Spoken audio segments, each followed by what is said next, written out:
Isolated globally and facing rebellion internally, Nawaz Sharif seems to be completely rattled, and now Pakistani government is trying to muzzle media freedom. Dawn reporter Cyril Almeida, who reported on army versus government meeting, claims travel restrictions have been imposed on him.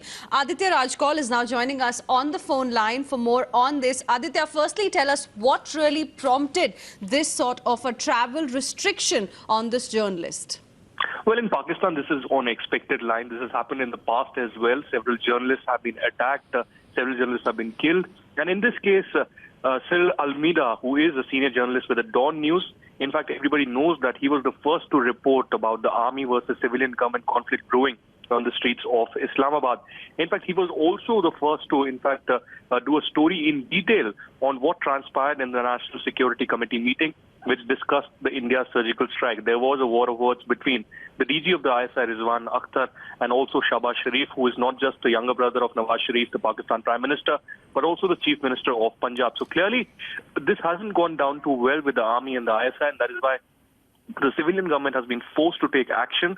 Yesterday, there was a meeting called in urgently at the Prime Minister's office where all the senior officials in the security establishment was present, and it concluded with a press statement that there was an urgent need to take some stringent action against media houses and journalists who were doing such stories, and this was against the national security.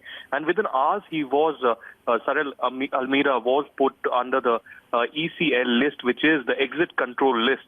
As per that, he cannot move out of the country. There are travel restrictions, and he will have to seek permission from the government for any kind of movement. Now, this is an attack on the press freedom. This is an attack on any kind of democratic right that journalists have in any democratic country.